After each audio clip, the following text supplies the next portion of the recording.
Good morning all of you welcome વિદ્યાર્થી મિત્રો. હવે આપણે બોર્ડ પરથી જોઈએ બાયોટેકનોલોજી ચેપ્ટર 11 પ્રક્રિયાઓ અને પ્રોસેસ, પ્રિન્સિપલ્સ અને પ્રોસેસ, સિદ્ધાંતો અને પ્રક્રિયા. 9ની અંદર જોયું આના માટે રઝર્વેશ થાય છે તો પીસીઆરના ઉપયોગથી રુચિ પીસીઆર પ્રક્રિયાની વાત કરીએ તો પોલિમરેઝ ચેઇન રિએક્શન. હું એકને એક શબ્દ 10 વાર બોલું છું, તમે તો ભણતા છો, વારંવાર તમારાથી બોલવું જોઈએ. તો પોલિમરેઝ ચેઇન રિએક્શન ખાલી સાંભળવાનું નથી, નોટબુકમાં નોટ બી કરવાનું છે, આકૃતિ બી દોરવાની. નો ઉપયોગથી રુચિ પ્રમાણેના એટલે કે આપણી પસંદગીના એટલે કે ઇચ્છિત લક્ષણ ધરાવતા જનીનો કે ડીએનએ જનીનોનું પ્રવર્તન કેવી રીતે થાય છે તે સમજાવો. પ્રવર્તન વિસ્તૃતીકરણ કરીને પ્રતિકૃતિઓ કેવી રીતે મેળવાય છે તે સમજાવો. તો આ રીતે આપણે પહેલાં ક્લિયર થઈ જવાનું કે હવે સવાલ કયો પૂછે અથવા પીસીઆર વિશે વિસ્તૃત સમજૂતી આપો, ટૂંકમાં બી પૂછે. આપણે પેલી રીતે તૈયાર કરેલો હોય અને પછી પીસીઆરની વિસ્તૃત સમજૂતી આપો એટલે પછી આપણે ચાલો આ છે પીસીઆરનું છે લખી કરવાની. તો એ રીતે અહીંયા આકૃતિ બતાવી છે, દોરી છે. તો આ જે એક આકૃતિ 2 3 4 એમ તો એક જ આકૃતિ છે પણ જુદા જુદા સ્ટેપ છે. તો આ જે છે કે 5 ડેશ 3 ડેશ 3 ડેશ 5 ડેશ જમણી ડાબીથી જમણી બાજુ આપણે લખવાનું તો કોઈ ભૂલ નહીં થાય. વચ્ચે જે ખાનાઓ ડોલા છે એ જનીનો છે, ડીએનએના ટુકડાઓ છે. એ દરેક ટુકડાઓ જનીનો તરીકે આપણે ઓળખીએ છીએ. તો અહીંયા જે આચ્છાદિત છે 10 ટુકડાઓ, આજુબાજુના આચ્છાદિત કર્યા નથી. તો આટલો જે ભાગ છે તેને પ્રવર્ધન ભાગ છે, એને પ્રવર્ધિત કરવાનો છે. આટલો ભાગને આપણે અહીંયા નીચે પ્રવર્ધિત કરીએ છીએ તો એના માટે વિનૈસર્ગિક કરવાનો છે. વિનૈસર્ગિક તો તેના માટે શું કરવાનું છે? તો ગરમી આપે, જે આપણે આટલું જ યાદ રાખવાનું સ્ટેપ બાય સ્ટેપ, તો તરત યાદ આવી જશે. ગરમી આપે એટલે બીજા એક ડીએનએને આ રીતે છૂટું પાડવાનું છે. બે શુક્લ જે છે તેને આપણે છૂટી પાડીએ છીએ. તો એમાં જે છે અમુક જમીનો આચ્છાદિત હોય છે આ રીતે. તો એ 3 ડેશ 5 ડેશ અને અહીંયા ટુકડો આપણો 5 ડેશ 3 ડેશ. તો એ પાયમાર તાપમાનનું સિસ્ટમ તરીકે કામ કરે છે. પાયમાર તાપમાનનું સિસ્ટમ એટલે કે તાપમાન આપણે સિસ્ટમ કરીને એ રીતે આપણે છૂટું પાડીએ છીએ. ત્યાર પછી ડીએનએ પોલિમરેઝ ઉત્સેચક જે છે ટીએક્યુ પોલિમરેઝ ડીઓક્સીન્યુક્લિયોટાઇડ. તો ન્યુક્લિયોટાઇડ આપણને ખબર છે, 11માં આપણે જોઈએ કે ડીઓક્સી રિબોન્યુક્લિયોટાઇડ. તો એ જે છે રિબો સર્કલ હોય છે, ફોસ્ફેટ હોય છે, એક બાજુ નાઇટ્રોજન બેઝ હોય છે, બરાબર ને. એથી બનતી રચના હોય છે તેને ન્યુક્લિયોટાઇડ કહે છે. ને એમાં જે ડીઓક્સી રિબો સર્કલ હોય તો તેને આપણે ડીએનએ તરીકે, એવી બે શૃંખલા જે દ્વિબંધ ને ત્રિબંધી જોડાતી હોય, સિગ્મા અને હાઇડ્રોજન બંધી, ને એ 5 ડેશ 3 ડેશ જેડાની હોય તો તે ન્યુક્લિયોટાઇડની વાત કરી છે. ને ત્યાર પછી ત્રીજી ચેઇનમાં જે છે ડીએનએ, તો ત્યાં પણ આ રીતે બધા 10 ખાના આચ્છાદિત કરે છે. અહીંયા બી 10 ખાના 30 ચક્રો આ રીતે થઈ જાય એટલે કે વિસ્તૃતીકરણ પર છે. આટલો નાનો ટુકડો છે તેનું વિસ્તૃતીકરણ થાય છે. ને એ જે વિસ્તૃતીકરણ એ પ્રવર્ધન ભાગની સાથે જોડેલો હોય છે. એ પ્રવર્ધન 1 અબજ ગણો ને ત્યાર પછી એ જે બને છે તે 1 અબજ જેટલી પ્રતિકૃતિઓ સર્જે છે. તો અહીંયા થિયરી પૂરી થાય. તો નામ નિર્દેશન હોય ને તેના ઉપરથી જ આપણે લખતા જવાનું. છતાં હવે લખવાનું કેવી રીતે છે તો પાછું પહેલેથી પીસીઆર એટલે શું? તો પોલિમરેઝ ચેઇન રિએક્શન કાઉન્સમાં પીસીઆરના પ્રત્યેક ચક્રોમાં આ બધા ચક્રો છે. ચક્રો એટલે આપણને એમાંથી ગોળ હોય, તો આ બી ગોળ જ પડે છે, દુનિયા જ ગોળ છે.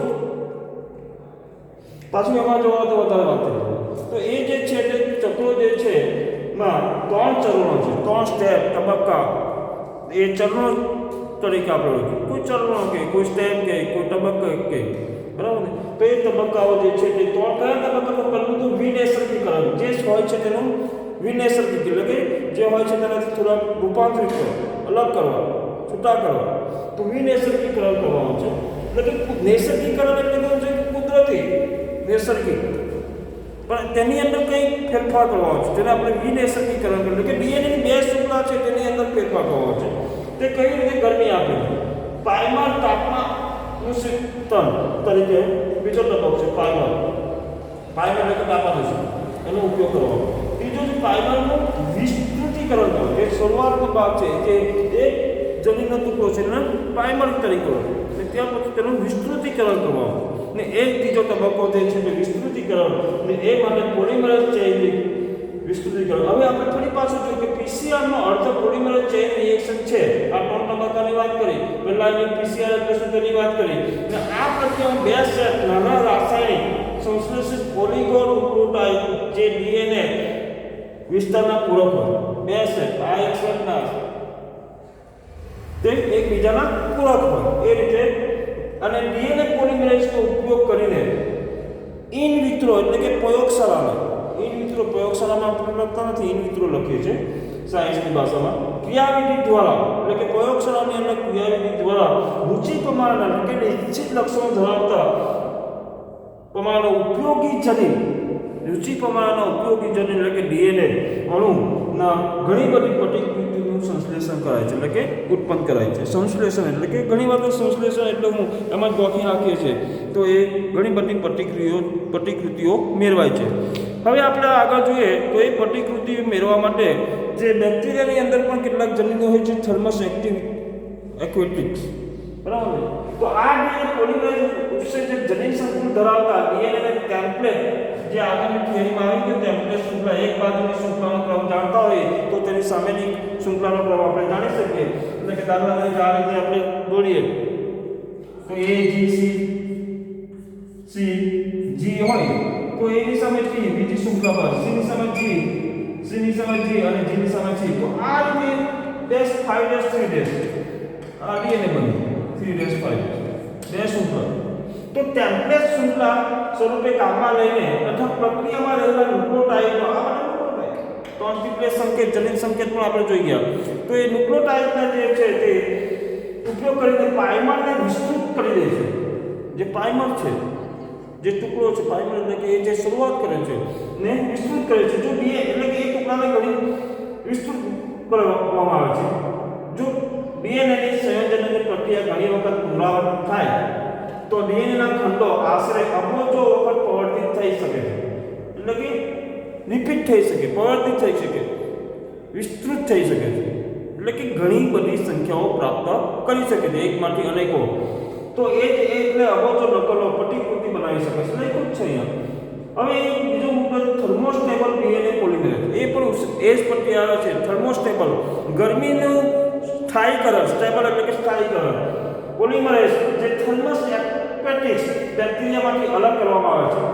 ઉત્સેચકના ઉપયોગ દ્વારા આ રીતે આ ઉત્સેચક છે પોલિમરેઝ થર્મોસ્ટેબલ ડીએનએ પોલિમરેઝ એટલે ડીએનએ પોલિમરેઝ એ ઉત્સેચકનો ઉપયોગ કરીને પુનરાવર્તિત પરિવર્તનમાં આવે છે. પુનરાવર્તિત પરિવર્તન કરાવવું હોય તો એ ઉત્સેચકનો ઉપયોગ કરીને એ ઊંચા તાપમાન દરમિયાન પણ સક્રિય રહી દ્વિશૃંખલીય ડીએનએ એ શૃંખલા જે અહીંયા ડીએનએ લખે તો પણ ચાલે, પણ ડી ચોપડીમાં છે પાઠ્યપુસ્તકમાં છે દ્વિશૃંખલીય ડીએનએ એટલે કે ડીએનએ હંમેશા બે શૃંખલામાં જ હોય છે. એક શૃંખલા હોય તો આરએનએ છે એમ આપણે કહીએ છીએ. તો દ્વિશૃંખલીય ડીએનએ વિનૈસર્ગીકરણને પહેરે છે. જે કે ડીએનએ પેલી આકૃતિ છે તેનું વિનૈસર્ગીકરણ કોણ કરે છે? પેલો પોલિમરેઝ ઉત્સેચક છે થર્મોસ્ટેબલ. ને એને કારણે શું વિનૈસર્ગીકરણ પહેરે જો જરૂરિયાત હોય તો આ પ્રવર્તિત ખંડોને વાહક સાથે જોડે અથવા જરૂર પડે તો તે પ્લાસ્મિક જે વાહકો છે બેક્ટેરિયા અને વાયરસ તેની સાથે જોડી દે. એટલે કે આગળ આપણે જોઈ ગયા થિયરી તેનો ઉપયોગ કરીને ક્લોનિંગ પ્રતિકૃતિ માટે ઉપયોગમાં લઈ શકાય છે. ને અબજોની સંખ્યાની અંદર પ્રતિકૃતિ. તો આ જે અત્યારે જ વાત એ કોરોના વાયરસની રસીઓ બનાવવાની છે તો ઘણા બધા સ્ટેપોની અંદર એ ચરણોમાંથી પસાર કરવામાં છે. તેમાં પણ ખાસ સાવચેતી રાખીને તો કોઈ વાર બીજો જનીન જે રોગકારક જનીન હોય રૂપાંતરિત પૂરેપૂરો બરાબર થયો નહીં હોય. કારણ કે જે 8-10 વર્ષ લાગે જે વસ્તુ કરવા માટે તે 1 વર્ષમાં કરવાનું હોય તો કોઈ ઉતાવળમાં કોઈ ચૂક થઈ જાય તો એ જે જનીન હોય છે રોગકારક હોય તો રોગકારક જ રહે, પૂરી રીતે વિનૈસર્ગિક નહીં થાય, નિર્બળ ન બને. ને એની પછી આપણે ઘણી બધી પ્રતિકૃતિઓ સર્જીએ ને પછી એ ઇન્જેક્શન રસીઓ અંતક્ષેપણ જેને કોરોના થયો છે તેને કરી મૂકીએ રસી તો એ રોગ ફરી પાછો વધવાની શક્યતા બને. તો ટ્રાયલ બેઝ પર રિસ્ક લેવું બહુ અઘરું છે. એટલે તો પહેલાં આપણે ઉંદરો પર પ્રયોગો કરીએ, વાંદરાઓ પર કરીએ, બીજા પ્રાણીઓ પર ટૂંકમાં કરીએ અને પછી માનવ પર સસ્તન પ્રાણીઓ પર કરીને પછી માનવ પર આપણે એ રસીનો ઉપયોગ કરીએ. તો આ રીતે આપણે જોયું. લાઈક શેર કરજો, સબસ્ક્રાઈબ કરો. Thank you.